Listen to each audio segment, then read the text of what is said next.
So I've been in therapy since October of 2017, dealing with narcissistic personality disorder. And before I went to therapy, I had a lot of fears and doubts about going into the therapist chair. You know what I mean? One of my biggest fears was, exposure, like going into therapy and just being committed to an insane asylum, because I thought my thoughts and how I think and how I act, I thought that would, telling them my secrets would make them, they had to share with other people, and I would get committed and get taken away from my friends and family and things like that. It was, and another fear that I had about going to therapy was the fact that, like, if my family and friends and, people around me found out, that I'll be, ostracized, and people would look at me like, oh yeah, he crazy as hell, y'all. We knew he was crazy.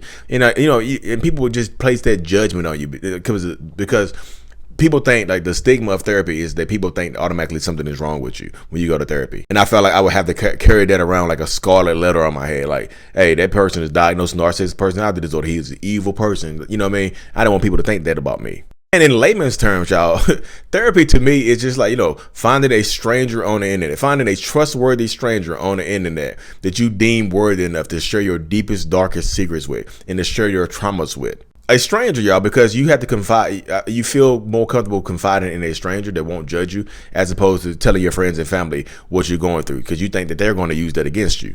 I always felt like those were rational fears, but like going to therapy and finding out about narcissistic personality disorder actually gave me the answers to a lot of questions that I have been asking myself since I was, 7, 8 years old and things like that. It gave me the reasons as to why I act the way I do and why I do the things I do and think the way that I think. It has empowered me. And I also thought another one of my fears is going to sound crazy, but I thought like I would get fired from my job and people would hold it against me that I was just going to therapy. And they didn't have to.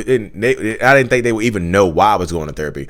Just therapy in general. Like if I go to therapy, I'm going to lose my job. I'm going to be ostracized in society. My reputation could be tainted and all the other stuff, y'all. And I feel like even today that those are rational fears. Also, therapy, just going to therapy will have you, working through traumas and things like that you forgot about. Like you walk into a therapist's office, feeling like you're going to work through some, some issues and stuff like that, some anger issues. And you walk out there mad as hell at your mom or your dad or whoever put you through some trauma. Therapy changes relationships. And therapy is, like I said, therapy, even today, 4 years later, therapy is still not easy, y'all, because therapy is exposure. You go into a therapist chair, you talk to a therapist, and you expose yourself. You expose your demons and your inner workings and things like that, and you hope not to be judged. And another fear I had was like, finding a bad therapist and just like having them just, add on to the trauma and things like that. And my last fear that I had, y'all, I'm gonna squeeze this in there, is just like proving other people right. People like, we always knew you was crazy as hell. It's like, you don't want to go into therapy and prove people right.